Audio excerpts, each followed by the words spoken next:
Bismillahirrahmanirrahim. Assalamualaikum warahmatullahi wabarakatuh. Rabbi shrah li sadri wa yassir li amri wahlul 'uqdatam min lisani yafqahu qawli. Alhamdulillahilladzi ahyana ba'dama amatana wa ilayhi nusyur. Wala haula wala quwwata illa billahil aliyyil azim. Wala haula wala quwwata illa billahil aliyyil azim. ولا حول ولا قوة إلا بالله العلي العظيم أما بعد.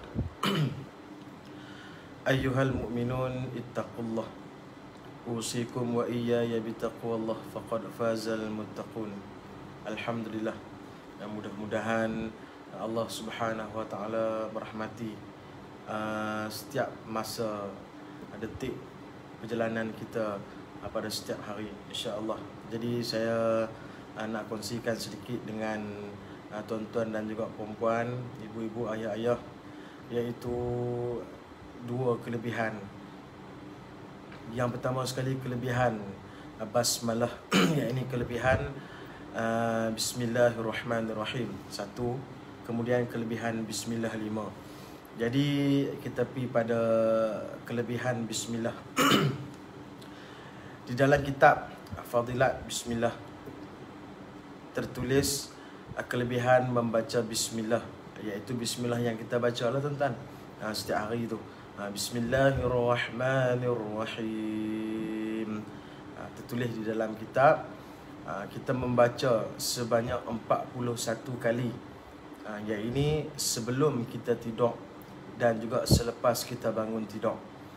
Okey tuan-tuan, Bismillahirrahmanirrahim sebanyak 41. Bismillahirrahmanirrahim, Bismillahirrahmanirrahim, Bismillahirrahmanirrahim sampai 41 kali sebelum kita tidur dan juga apabila kita bangun daripada tidur. Bangun tidur pun bacalah doa kan. Alhamdulillahilladzi ahyana ba'dama amatana wa ilaihin nusyur. Maka sebelum kita tidur, kita dah habis bersembang dah tuan-tuan. Kita dah nak tidur dah. Kalau kita nak bersembang lagi, bersembang dulu sampai kita dah betul-betul tak mau bersembang dah dengan siapa, kita dah nak tidur dah, maka kita buat bismillah tadi. Apa kata pengarang, apa kelebihan bismillah 41? Yang pertama sekali, menghindarkan kita daripada mati di dalam kebakaran, ataupun menghindarkan kita daripada kebakaran, menjaga rumah kita daripada kebakaran. Itu kelebihan bismillah 41. Kemudian kata pengarang, yang kedua kelebihan membaca bismillah sebanyak 41 kali ialah selamat kita daripada mati lemas. Itu yang kedua. Jadi insya-Allah lah tuan-tuan, kita amalkan bismillah 41. Kemudian yang ketiga apabila kita baca bismillah 41, maka selamat daripada mati mengejut. Hari ni tuan-tuan, ramai orang mati mengejut di akhir zaman. Mati ketika tidur, kan? Mati di dalam keadaan yang tak rasa macam nak mati, tiba-tiba dia mati. Itu yang ketiga. Maka yang keempat, apabila seseorang membaca bismillah 41, maka dia bebas daripada kemalangan jalan raya, insya-Allah. Kan? Siapa yang mengamalkan, kalau kita baca bismillah 41 masa kita nak tidur, lepas tu kita bersembang, kita kena buat semula. Jadi macam saya cerita tadi ni, kita ambil baca bismillah 41 ni untuk last sekali kita nak tidur dan juga kita bangun tidur, akan bebas daripada 4 benda tadi. Yang pertama sekali ini mati di dalam kebakaran, yang kedua mati di dalam lemas, yang ketiga mati dalam mengejut, dan yang keempat apabila kita mengamalkan bismillah 41, maka kita akan bebas daripada kemalangan jalan raya, insya-Allah. Ini nasihat daripada pengarang kitab Fadilat Bismillah. Kemudian yang kedua, tuan-tuan, ibu-ibu, ayah-ayah yang dirahmati Allah sekalian, yang mana yang ada anak ataupun ada cucu ataupun yang belum ada anak, kita doakan mudah-mudahan insya-Allah Allah Taala akan mengurniakan cahaya mata yang soleh dan solehah satu hari nanti, insya-Allah. Dan yang belum berkahwin, didoakan mudah-mudahan mendapat jodoh yang tepat, jodoh pilihan Allah Subhanahu wa taala. Baik. Jadi kata Tuan Guru soleh almarhum Tuan Guru Soleh Musa, katanya apabila kita mengamalkan bismillah 41 juga, 41 kita mengamalkan bacaan bismillah yang tadi saya sebut tadi ni. 41 ni kali ni bilangan dia berbeza. Berbeza sangat. Tadi kita baca selama 41 kali sebelum tidur dan selepas tidur. Yang ni kita baca bismillah sebanyak 786. 786. Apa nombor 786 tu? Huruf yang terdapat di dalam surah Al-Fatihah. Sebanyak 786 huruf. Maka kita baca bismillah sebanyak 786 kali. Kita baca di dalam ayat, kita bagi anak kita minum. InsyaAllah anak kita akan cerdik, kata Tuan Guru. Tuan-tuan, ambil ayat, baca bismillah sebanyak 786. Nombor ni cantik tuan-tuan, 786. Kan? Ada orang suka 786 nombor ni. Jadi tak ada masalah terpulang kepada tuan-tuan. Tak boleh lebih, tak boleh kurang, kata Tuan Guru. Kita baca cukup-cukup dalam ayat, kita bagi anak kita minum. Maka anak kita akan jadi cerdik. Kalau ada cucu-cucu akan jadi cerdik. InsyaAllah tuan-tuan, bagi anak kita minum. Kemudian nanti orang tanya, Ustaz, kalau bagi minum cerdik, tak payah hantar pergi tuition lah. Kan? Anak tak payah hantar pergi tuition. Sebab dah buat ayat jampi dah. Terpulang kepada masing-masing. Ada orang dia nak hantar tuition, dipersilakan hantar tuition. Ada orang dia kata tak payah hantar tuition lah. Kan? Pasal dia study di rumah dah cukup dah anak saya ni. Kemudian saya buat beberapa amalan kan. InsyaAllah lah anak saya boleh dapat 10A. Terpulang juga. Terpulang kepada masing-masing. Ada orang dia tak pergi tuition tapi dia pandai kan. Ada orang dia pergi tuition tak pandai-pandai juga. Ini semua adalah kuasa Allah. Apabila kita mendidik anak ni tuan-tuan, kadang-kadang anak tu dia bukan cerdik hari ni. Kan? Saya pun anak saya pun kecil lagi tapi duk dengar tuan-tuan guru duk bagi kuliah. Apabila kita mendidik, sama ada anak murid kita di sekolah ataupun anak kandung kita sendiri, kita ajak hari ni, bukan hari ni dia pandai. Kadang-kadang Allah Ta'ala simpan. Umur dia 13 sampai 17, dia tak pandai tuan-tuan. Tapi umur dia 25, Allah Ta'ala buka kepandaian. Ada orang di sekolah dia pandai, tapi apabila masuk umur dia 25-26, pandai dia tu hilang. Jadi pandai dengan tak pandai ni tuan-tuan adalah kerja Allah. Kita usaha saja. Usaha minta doa kepada Allah. Ya Allah, jadikanlah anak aku ni anak yang soleh. Jadikanlah anak aku anak yang solehah. Yang tu baru betul tuan-tuan. Kalau minta pandai saja tak jadi. Kan? Takut dia pandai buat jahat. Wal'ayazubillah. Minta anak kita jadi soleh dan solehah. Hari ni tak pandai tak apa tuan-tuan. Kita usaha. Mungkin lagi 10 tahun dia akan pandai. Jadi berbalik kepada tadi ni, bacaan Bismillahirrahmanirrahim sebanyak 786 kali dalam ayat. Kemudian bagi anak minum ayat tu sampai habis. Minum ni nak minum sikit-sikit ke? Minum per habis. Lagi cepat habis, lagi bagus. Nak buat bila? Terpulang lah. Kalau nak buat hari-hari pun boleh. Ataupun dia nak buat 786 banyak sangat, dia buat 200, sekali dia sambung 200, lepas Isyak dia sambung 200. Tak ada masalah apa tuan-tuan. Baik, tadi yang pertama sekali Bismillah sebanyak 41 kali sebelum kita tidur dan juga kita bangun. Maka kita terhindar daripada 4 perkara tadi ni. Yang baru masuk ni ahlan wa sahlan, sekali boleh tengok ulangan. Apa kelebihan Bismillah sebanyak 41 kali. Kemudian yang kedua Bismillah juga sebanyak 786 kali dalam ayat untuk anak kita cerdik. InsyaAllah tuan-tuan tak akan jadi bodoh. InsyaAllah. Baik. Kemudian yang kedua, nak kena cepat sikit tuan-tuan, nak kena pergi sekolah kan. Yang kedua tuan-tuan amalkan Bismillah 5. Tadi ini Bismillahirrahmanirrahim.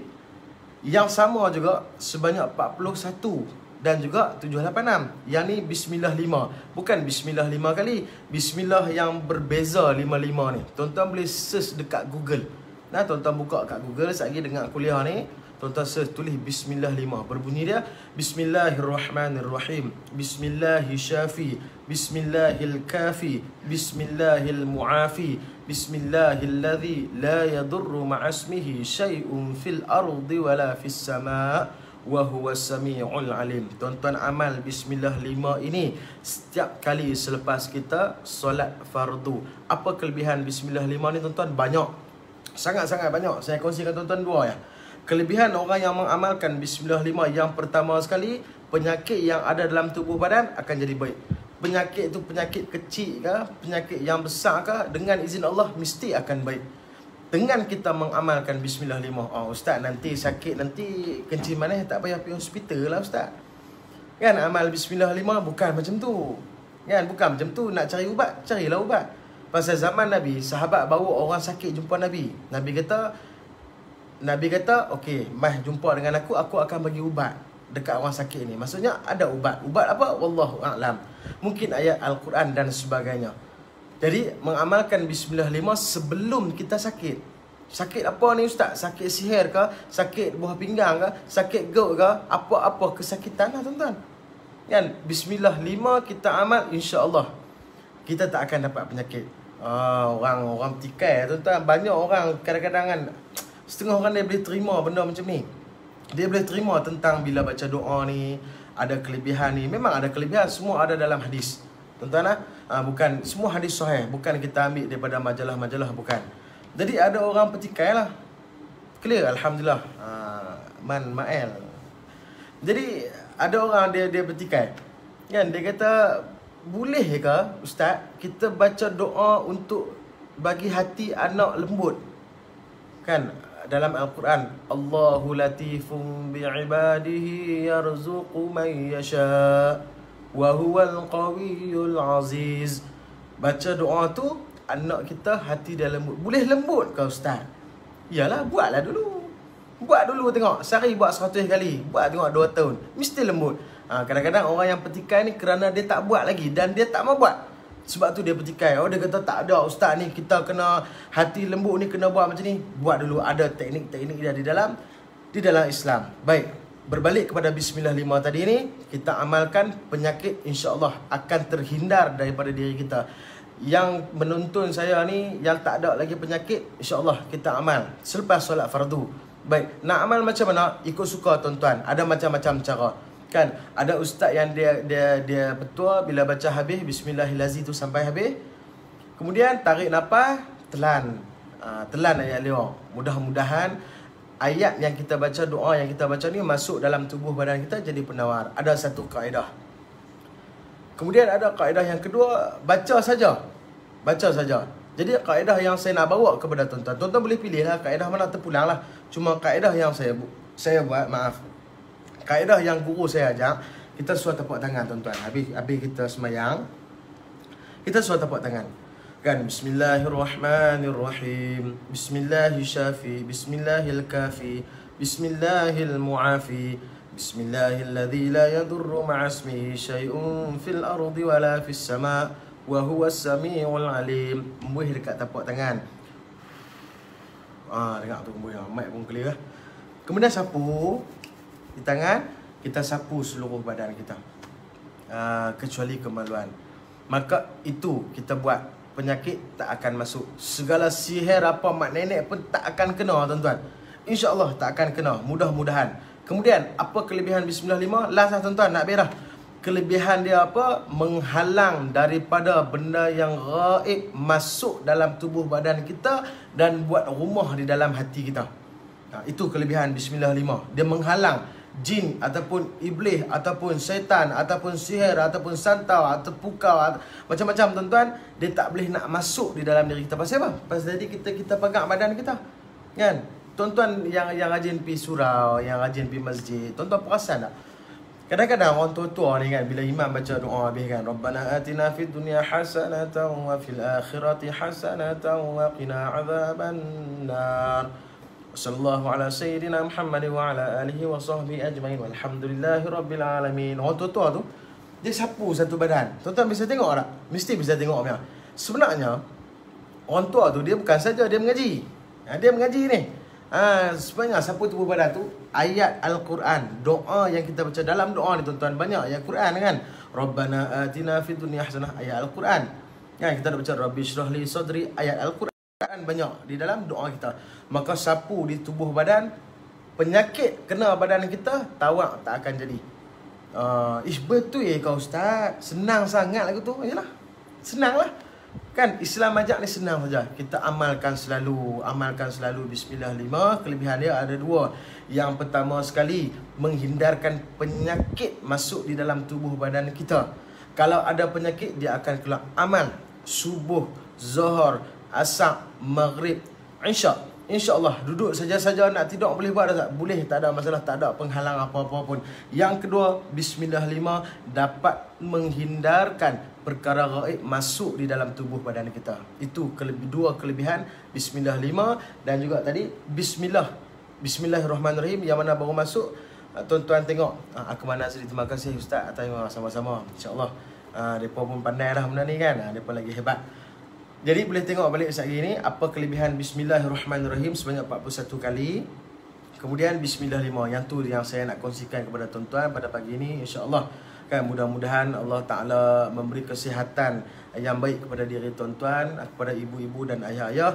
Dan mudah-mudahan amal tuan-tuan amal dapat pahala, saya dapat pahala, tuan guru dapat pahala, dan sampai kepada alim-alim ulama dapat pahala. Jadi saya ingat setakat ni saja tuan-tuan.